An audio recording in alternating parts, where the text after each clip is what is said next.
beloved Boss Mike Cervera.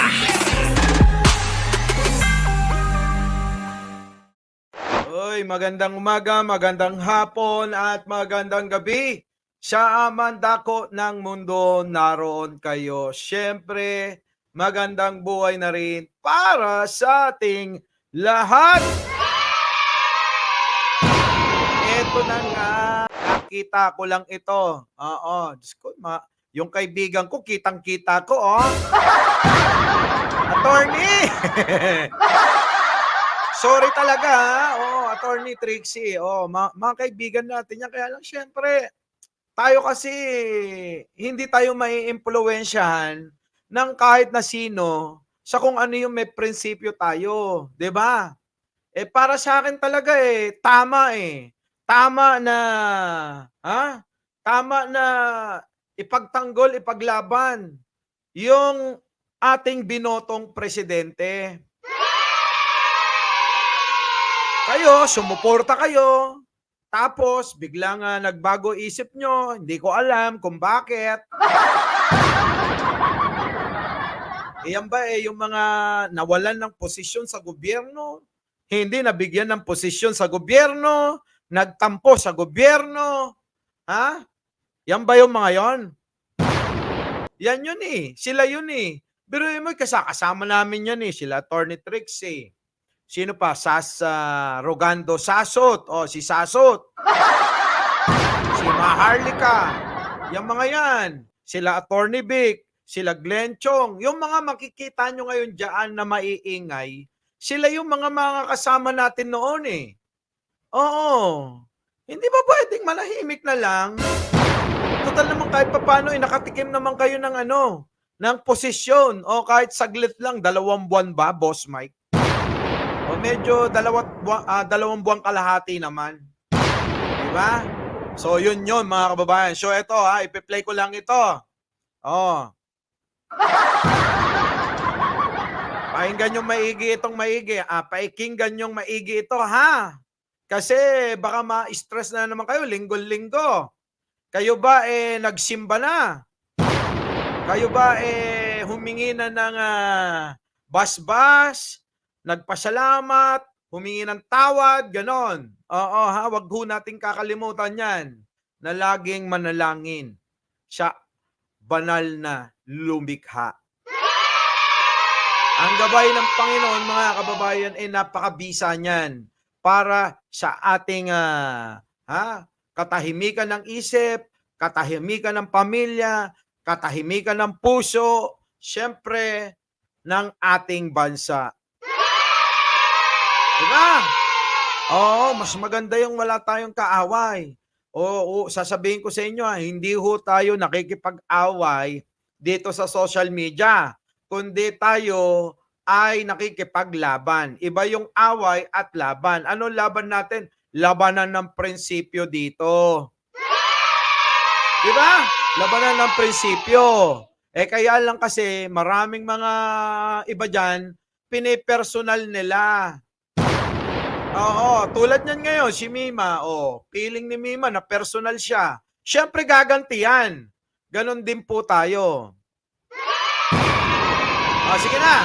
Pakinggan yung maigi ito kung gaano ka-ipokrito yung presidente nila. Hanggang ngayon, presidente pa rin ang tawag nila no? Presidente pa rin nila daw. Okay, pasok! Mr. President, nagpagamot daw kayo sa Singapore, may sakit daw po kayo. Alam mo, ang Singapore, maganda ang level of technology nila. Hospital, maganda. Magamot ka talaga. Oy, sayang Sana ginawa mo na lang sa bansa yon. Oo, dating Presidente Digong. Sana ginawa mo dito sa Pilipinas. Oo, kaysa binili mo lang ng face shield. Napakaraming ospital yung 40 bilyon na pinambili nyo dyan. Sayang no? Oo Tingnan mo ngayon, naiinggit ka ngayon sa Singapore. Kayang-kaya naman natin yun Yung mga teknolohiya na ganyan, kaya natin yan. Marami nga tayong mga kababayan mga boss, mga mare at pare, no? Marami tayong mga kababayan na nasa ibang bansa at doon naglilingkod sa ibang lahi. Total naman umupo ka na, 6 na taon. Di sana kahit papano inumpisahan mo na yan.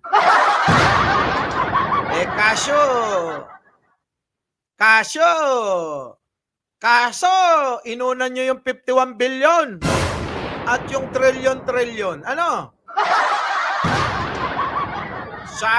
Sayang talaga. Sige, bakit? Sige, ulitin mo, Boss Mike nga yan.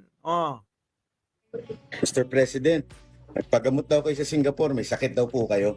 Alam mo, ang Singapore, maganda ang level of technology nila. Hospital, maganda. Magamot ka talaga. Ang problema, wala akong pera. Ay! Wala daw siya pera, oh! Napaka-ipokrito netong matandang ito, no? Kayo ba naniniwala walang pera itong matanda na ito? Mga kababayan, naniniwala kayo? Walang pera? Si Digong? Naloko na. Litin mo nga, Boss Mike, baka mali ka lang ng dinig. Na wala siyang pera. Ang level of technology nila.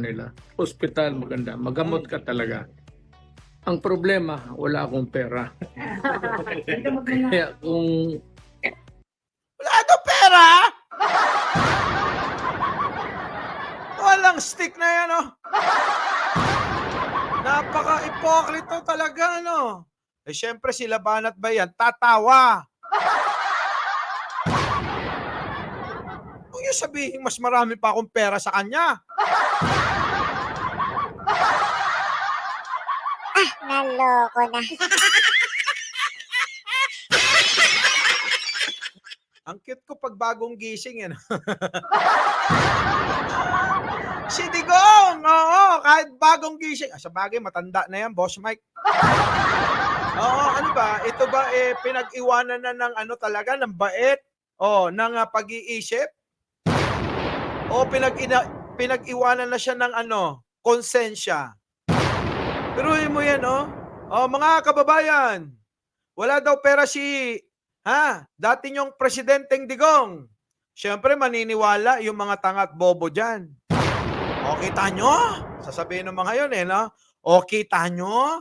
Wala talagang pera si President Duterte. Kasi hindi nagnakaw yan. Sapatos nga, hindi makabili. Sa karinderya nga lang yung kumakain. Diba? Oo. Maniniwala. Sabi ko sa inyo, lahat na sabihin ni Digong na pinaniniwalaan na itong mga gunggong, Litin mo, last na. Bago tayo dumako kay Mima. level of technology nila. Hospital, maganda. Magamot ka talaga. Ang problema, wala akong pera. Kaya kung magkasakit ako, dito na po ako sa Pilipinas. Iyan lang ang kaya. Talaga naman, pag nagkasakit daw siya, dito na lang daw siya sa Pilipinas. Oo. Gusto naman, di mo alam kung ano ba ito. Si Digong, nagpapaawa o ano? Ayan, si Digong, mapagkunwari, mapag-imbabaw. Oo. At higit sa lahat, napaka-ipokretong tao. Magandang umaga, magandang hapon, at magandang gabi sa mandako ng mundo. Naroon kayo. Siyempre, magandang buhay na rin para sa ating lahat. Our beloved Boss Mike Cervera.